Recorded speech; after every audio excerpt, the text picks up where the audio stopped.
자, 그런데 신라시대 하면은 국교가 뭐냐? 그럼 불교입니다. 불교가 국교이다 보니까 승려들이 상류층의 인물로 포함될 수밖에 없었던 거겠죠. 자, 그런데 특이한 점이 있어요.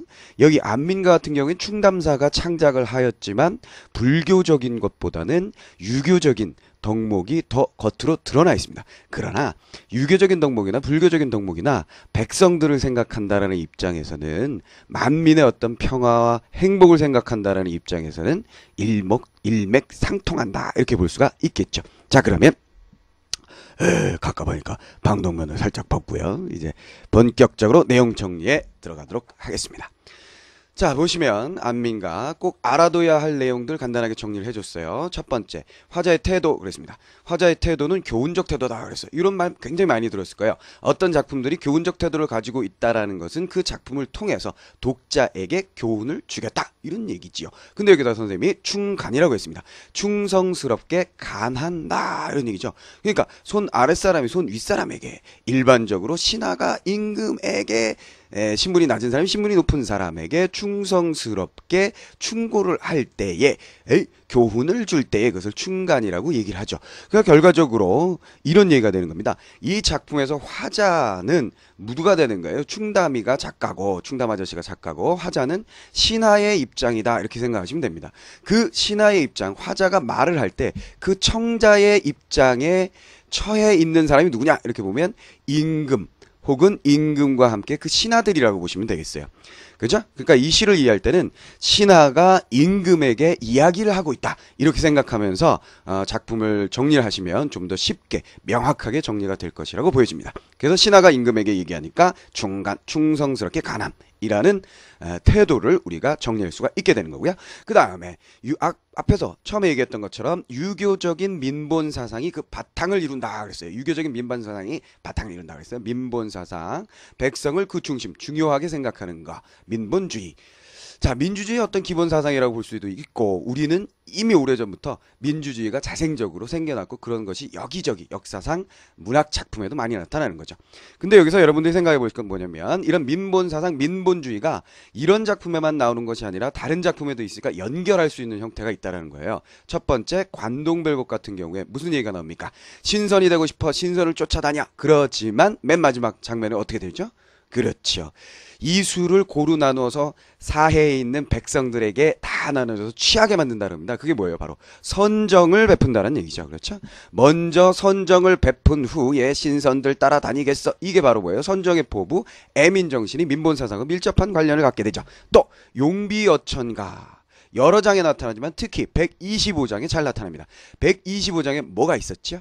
그렇죠. 바로 경천, 근민이라는 게 나옵니다. 자, 경천근민 뭐예요? 하늘을 공경하고, 부지런해라 무엇에 백성의 부지런해라 이런 얘기입니다. 자, 하늘에 공경한다는 얘기는 하늘의 뜻을 따른다는 얘기고, 근민한다는 얘기는 백성에게 부지런한다는 얘기는 백성을 잘 보살핀다는 얘기입니다. 그러니까 하늘의 뜻에 따라 백성들을 잘 보살피라 이런 얘기니까 민본사상하고 밀접한 관련을 가지고 있죠. 그렇죠. 그래서 주제의식 면에서 이런 작품들이 연결된다라는 것도 여러분들이 한번 정리를 해주시면 되겠습니다. 고전 문학 작품들, 현대 문학 작품들, 문학에서는 뭐라 그랬어요? 연결이라 그랬죠. 그러면 본문으로 들어가죠.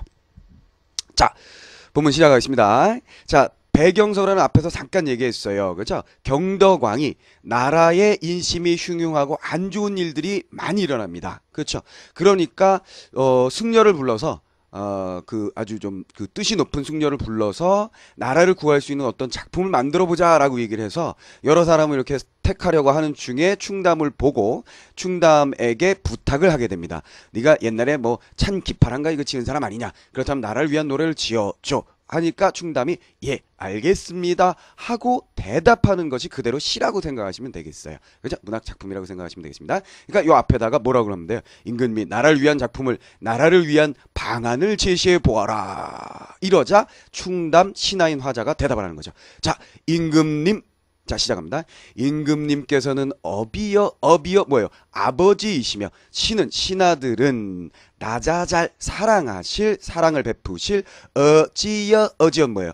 어머니이시며 미는 백성들은 어렌 아해고 하샬띠 그랬습니다. 어란 아해고 뭐예요? 어린 아이라고 하신다면 결국 뭡니까? 여기서 보시면 자, 어비 아버지, 어지 어머니, 어린 아이 자식이죠. 그럼 한 가족이 형성이 되게 된다 이렇게 볼 수가 있죠.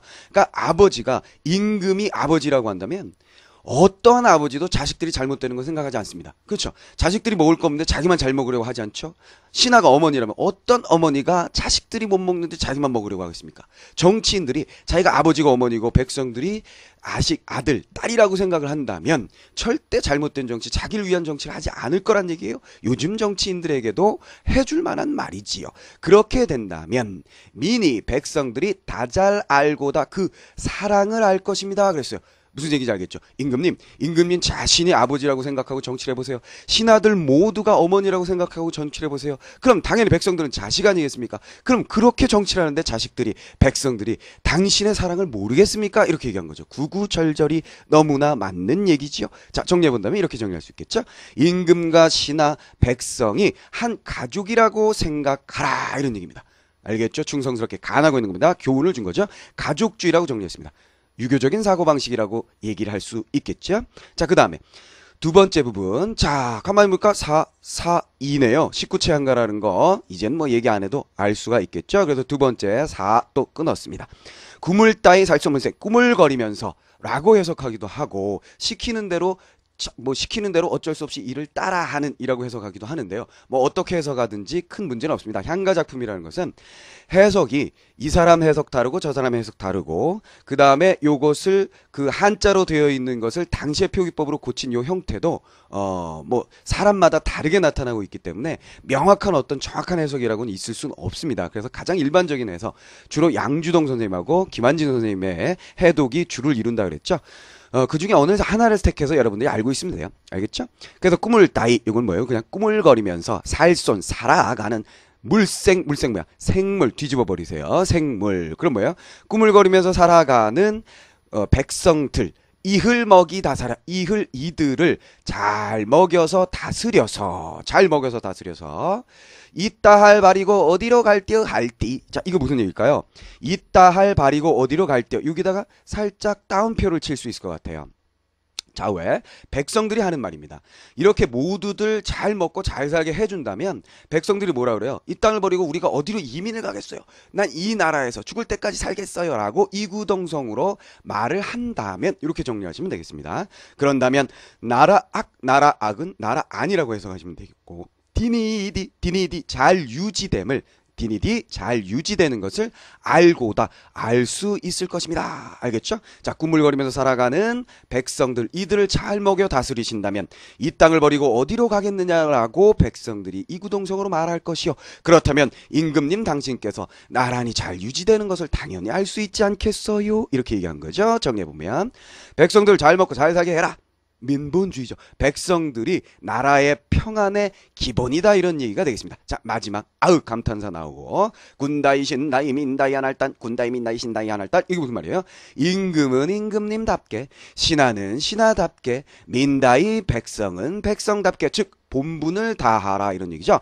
자기 맡은 바 책임을 다한다면 나라 악 똑같은 거 나왔네요. 나라 안이 태평안이 있다. 결국 뭐야? 이 작품에서 얘기하고자 하는 바 핵심 궁극적인 목표가 뭐냐? 그러면 태평하는 것이죠. 그죠? 태평천하를 이루는 것이 궁극적인 목표라는 것을 우리가 알게 됩니다. 그 태평을 하기 위해서 뭘 해야 된다는 거예요? 가족주의, 가족처럼 지내야 하며 가족이라고 생각하면서 정치를 해야 하며 그 다음에 민본주의, 백성의 근본이라고 생각해야 하며 마지막 뭐예요? 모두 다 맡은 바 임무에 충실해라 이런 얘기죠. 이건 언제나 고금 동서막론하고 꼭 맞는 얘기가 되겠습니다. 현대에도 통일될 수 있는 그런 얘기가 되겠죠. 자, 마지막까지 정리해볼까요? 모두 맡은 바 임무를 다하라. 그렇다면 무엇을 이룰 수 있다? 태평성대를 이룰 수 있다. 이런 얘기가 되겠습니다. 알겠죠? 자, 그래서 임금님 가족처럼 생각하면서 정치를 펼쳐주세요. 백성들이 모두 잘 살아서 그들이 다른 나라로 갈 생각을 전혀 하지 않는다면 그것이 나라가 잘 유지되는 것입니다. 자, 우리 온 나라의 사람들이 자기가 맡은 바 임무를 다한다면 그것이 바로 태평함을 이루는 길입니다. 자, 당연히 교훈적인 태도라는 거 여러분들이 느꼈으리라고 봅니다. 다시 앞으로 가서 결국 자, 이제 이게 명확하게 드러나죠? 화자의 태도가 교훈적인 태도라는 거, 신하가 임금에게 교훈을 주는 이야기 정리됐을 겁니다. 그 다음에 유교적인 민본사상 어떻게 드러나는지 알죠? 그렇죠? 백성이 잘 먹고 잘 살 때 결국은 나라가 태평을 이룰 수 있다. 그 방안에 대해서 이야기했고, 관동별곡이나 용비어천가 같은 작품 나중에 정리를 하겠지만 얘네들하고 연결될 수 있다는 거 반드시 기억을 해 주시면